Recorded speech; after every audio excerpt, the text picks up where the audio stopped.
The smartest experiment in history versus the smartest experiment today. If the prototype 1006 is improved, he might give me a little trouble. But would you lose? Nah, I'd win.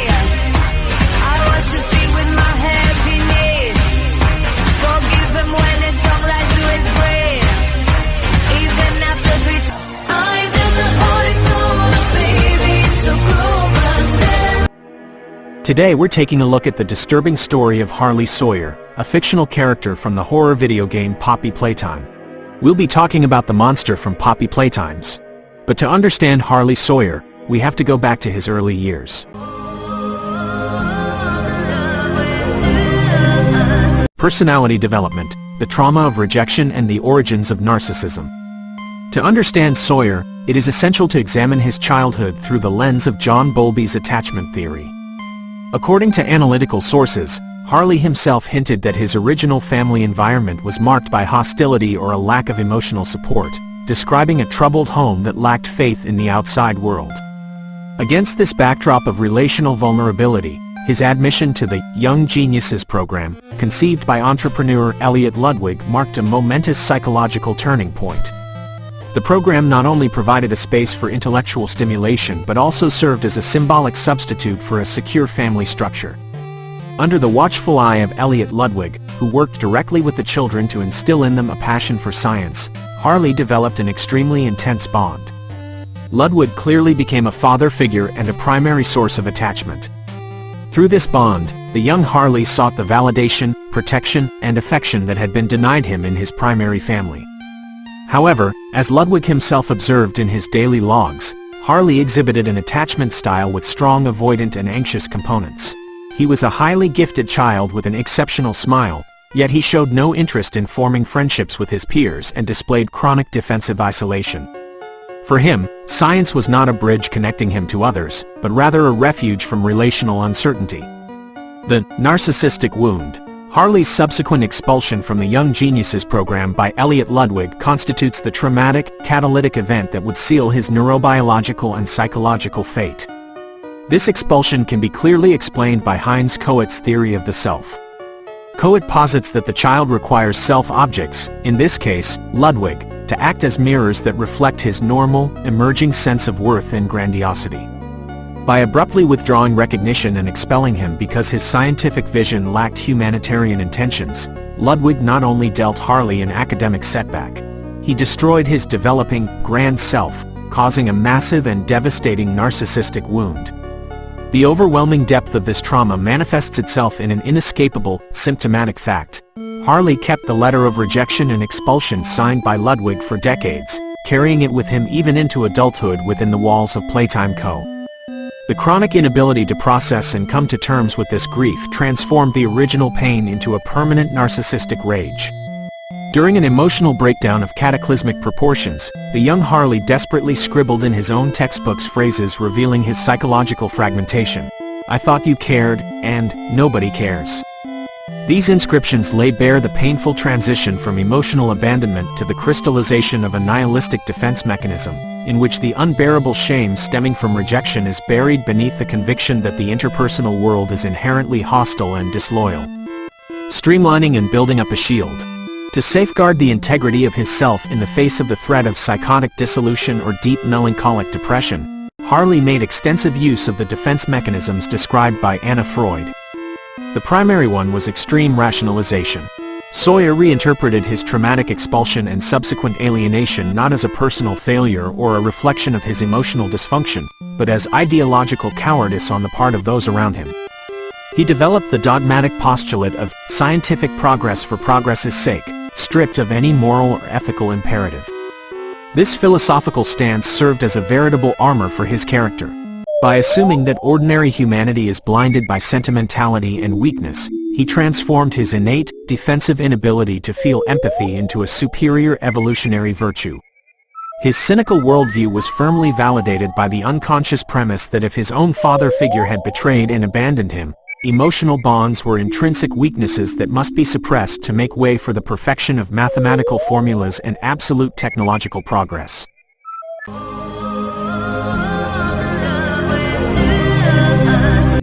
Machiavellianism and cold calculation, personality as a tool, lack of empathy and leadership style.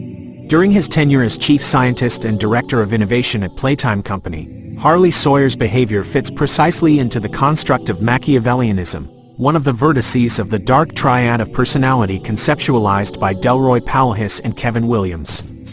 Machiavellianism is characterized by a marked inclination toward interpersonal manipulation, a cynical disregard for conventional morality, and an obsessive focus on self-interest and strategic goals.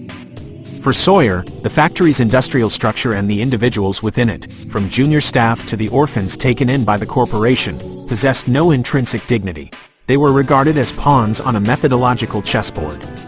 His leadership style was cold, autocratic, and strictly utilitarian. Under his leadership, human suffering ceased to have any ethical relevance and became just another quantitative variable in the experimental design. The ultimate goal, saving the corporation from economic ruin by creating an automated, immortal workforce, more than justified the unspeakable means and physical torment inflicted in his laboratories. The chronic need for a listening ear, the secret audio recording. The audio recording known in the factory archives as Sawyer's Secret constitutes incontrovertible clinical evidence of his narcissistic vulnerability. Despite proclaiming his absolute self-sufficiency, the doctor experiences a compelling psychological need to record his testimony, to explain himself to an absent third party, and to justify the monstrosity of his actions. The narcissist cannot exist in a complete vacuum.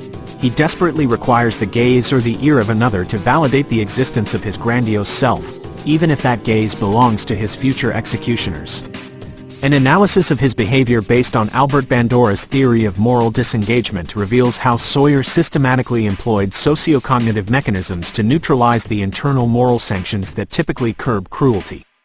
He made extensive use of the dehumanization of others, referring to orphans and test subjects using technical terminology devoid of emotional connotations, categorizing them as walking flesh mechanisms, or automata.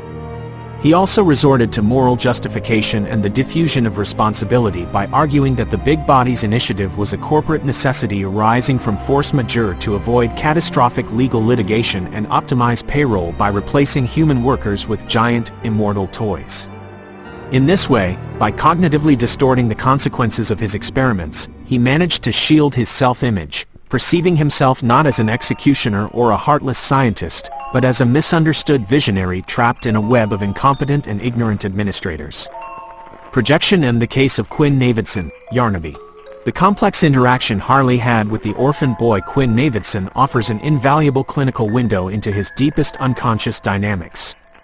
In light of Freudian psychoanalysis, this relationship illustrates the concept of defensive projection. Quinn was a child described by the institution as extremely problematic, rebellious, isolated, unreluctant to comply with established authority.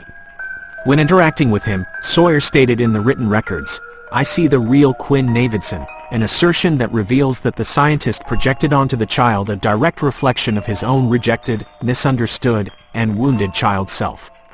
By subjecting Quinn to the surgical procedure to transform him into Experiment 1166, Yarnaby, a massive creature with animal-like features who, paradoxically, desperately craved affection yet reacted with savage violence to physical contact, Sawyer attempted to exert omnipotent control over his own unconscious trauma. By isolating Yarnaby and forcing him to become his personal bodyguard and absolute dependent, Sawyer was attempting to tame, confine, and subordinate the vulnerable, broken, and affection-starved part of his own psyche. Punishing and controlling Quinn was, on a symbolic level, a way of retrospectively controlling the pain of the child Harley who had once pleaded for Elliot Ludwig's care without receiving a response. Paranoia and control. The logic of the system. Betrayal as a cohesive certainty. Empirical confirmation of his paranoia came when his own corporate colleagues decided to sabotage him. Upon waking and suddenly discovering that his vital organs and brain tissue had been removed to be connected to the factory's central systems on the direct orders of Leith Pierre and with the assistance of his right-hand man, Dr. Bruno White, his immediate reaction was not one of utter bewilderment, but rather an outburst of rage channeled into the cry, "Traitors!" For Harley, betrayal was not a mere possibility, but an inevitable metaphysical certainty. This event triggered an unquenchable, pathological resentment. By labeling Pierre an egotistical conspirator and Dr. Bruno White a lowly leech, who had fed off his superior intellect, Sawyer hermetically sealed his paranoid hermeneutic circle. Every subsequent human interaction was irrevocably tainted by the suspicion of betrayal, which validated his retreat into cybernetic isolation and fueled an all-consuming desire for revenge and historical vindication. The Kleinian split between good and bad objects, using the conceptual framework developed by Melanie Klein regarding the schizo-paranoid position, it is evident that Sawyer's intrapsychic world is rigidly split. Unable to integrate human ambivalence, accepting that a single object can possess both positive and negative qualities, Sawyer divides the world into binary opposites. At the pole of the idealized and good are himself, his immaculate intellect, and the abstract purity of his engineering designs. At the persecutory and evil pole are Elliot Ludwig, Leith Pierre, the administrative staff, and the outside world in its entirety, all transformed into absolute enemies who seek to destroy his legacy out of envy or a failure to understand his genius.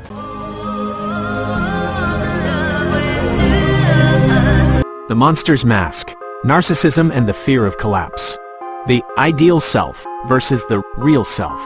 Behind the imposing facade of intellectual grandeur and the megalomaniacal discourse on the golden path to immortality that the doctor haughtily proclaimed lay a structural void characteristic of pathological narcissism. There is an irreconcilable gap between his ideal self, the mental representation of himself as an omniscient, invulnerable genius, indispensable and superior to the entire surrounding human mass, and his real self, a deeply traumatized individual, isolated in industrial darkness and biologically reduced to a mass of interconnected organs within a conceptual factory wall.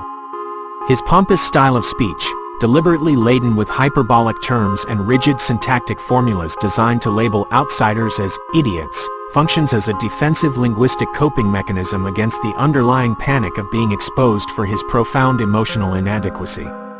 When this ideal self is confronted or threatened by the futility of its work, as happens in the face of the player's advance or the imminent dismantling of the Big Bodies Initiative, Sawyer experiences massive emotional dysregulation, and his supposed intellectual superiority mutates into blind, irrational rage.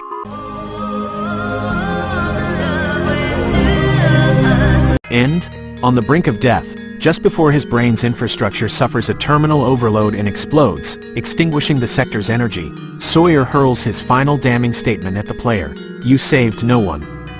This phrase, analyzed psychoanalytically, represents the final act of narcissistic projection and denial. Unable to admit the resounding failure of his Big Bodies Initiative and the humanitarian devastation he himself caused, Sawyer shifts the blame and ontological failure onto the external savior. By asserting that no one has been saved, he attempts to convince himself, in his final second of existence, that Poppy's plan will destroy the only viable alternative to immortality, preferring to declare the end of the world's value rather than accept the definitive collapse of his own personal myth.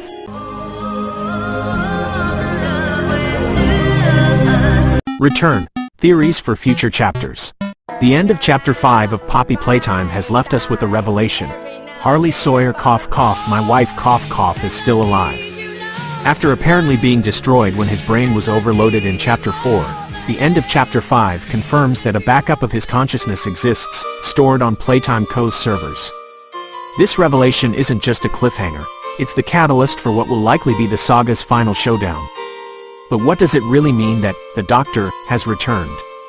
What role will he play in Chapter 6? Below, I'll discuss some of the theories about Harley Sawyer's future. Theory 1. The Forced Alliance. The enemy of my enemy is my friend.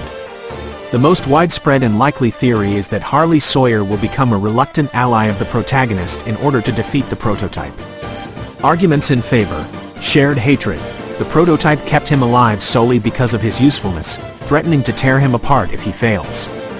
Survival. The prototype has proven to be a lethal threat. Even for someone as self-centered as Sawyer, an alliance with the player might be his only chance of survival. But would the player really trust him? Probably not. And that's the point. It would be an uncomfortable, tense alliance, where both sides know the other would betray them if they could. Sawyer isn't seeking redemption. he's seeking revenge and, perhaps, ensuring that his legacy isn't completely destroyed by Poppy and the prototype. Theory 2.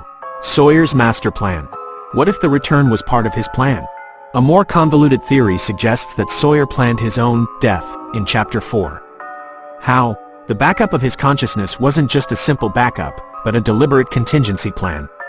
Sawyer knew that the prototype would keep him alive only because of his usefulness, and that it would eventually betray him. That's why he allowed the player to destroy his original brain while he hid within the network, waiting for the perfect moment to reappear.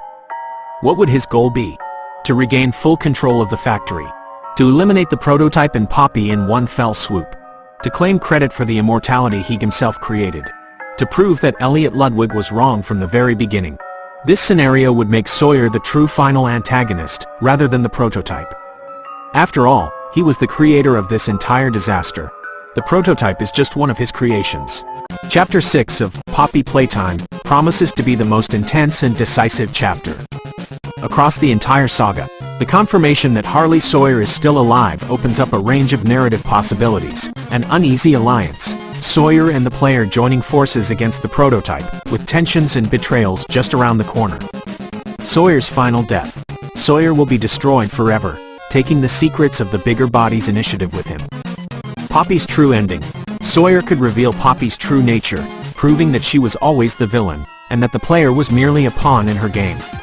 The final battle. The showdown between the prototype, Sawyer, and the player in a three-way war that will decide the fate of Playtime Co.